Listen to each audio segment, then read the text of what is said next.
Bismillahirrahmanirrahim. 3. ders Sözleşu. Bu suhbatning so'zlovchilari Muhammad va Sharif. Muhammad: Assalomu alaykum. Sizga Allohning omonligi bo'lsin. Va alaykum assalom. Va sizga ham Allohning omonligi bo'lsin. Muhammad: Min ayna ant? Qayerdansiz? Min dan degani ayna qayer, anta sen. Sen qayerdansan? Arab tilida o'zbek tilini tarjima teskari bo'ladi. Sharif: Ana min Pakistan. Men mindan Pakistan. Men Pokistondanman. Muhammad: Hal anta Pakistani? Sen Pokistonlikmisan? Oxirdagi ya bu o'sha joyi aniqlovchisi, ya'ni o'sha yashovchisi o'shalikligini, o'sha toifaligini dalolat qiladigan domir bu. Sharif: Naam, ha, ana Pakistani. Men Pokistonlikman. Va ma jinsiyatuka anta? Va sen qayerdansan?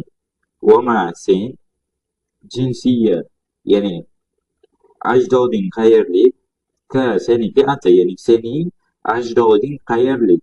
Ya'ni sen qayerdansan? Muhammad: Ana Turkiy. Ana men Turkiya. Men turkman va men Turkiyadanman. Sharif: Ahlan va sahlan. Xush kelibsiz degan. Muannas suhbati, ya'ni ayollarning suhbati. Maryam, bu suhbatning so'zlovchilari Maryam va Zaynab. Maryam: Assalomu alaykum. Sizga Allohning omonligi bo'lsin. Zaynab: Va alaykum assalom. Va sizga ham Allohning omonligi bo'lsin. Maryam: Min ayna anti? Siz qayerdansiz?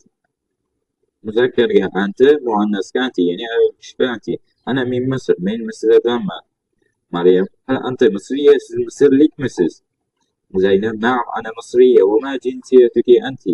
Ha, men misrlikman. Va siz qayerdansiz? Ya'ni aslingiz qayerdan? Maryam: Ana Suriya. Men suriyalikman. Ana min Suriya. Va men Suriyadanman.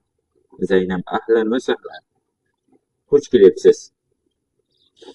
Al-mufrodat, yangi so'zlar. Min o'zbekcha ma'nosi dan. Misol uchun ana min Misr. Men Misrdanman. Ayna qayerda? Ayna anta? Qayerdasan? Hal mi degan ma'noni anglatadi. Arabcha ma'nosi hamza. Hal anta Turkiy? Sen turkiyalikmisan? Men deydi hal. Naam, ha. Naam, ana Turkiy. Ha, men turkiyalikman.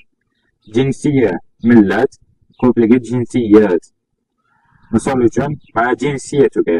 Millating nima? Ahlan va sahlan. Xush kelibsiz. Anti, sen faqat muannas, ya'ni qiz bolaga ishlatiladi. Ko'pligi antumni, aksi anta, sen o'g'il bola. Misol uchun, hal anti Turkiya? Siz turkiyalikmisiz? Ayol kishiga aytiladi. Va bugungi darsimiz shundan iborat. Subhanakallahumma va bihamdika ashhadu an la ilaha illa anta astaghfiruka va atubu ilayk.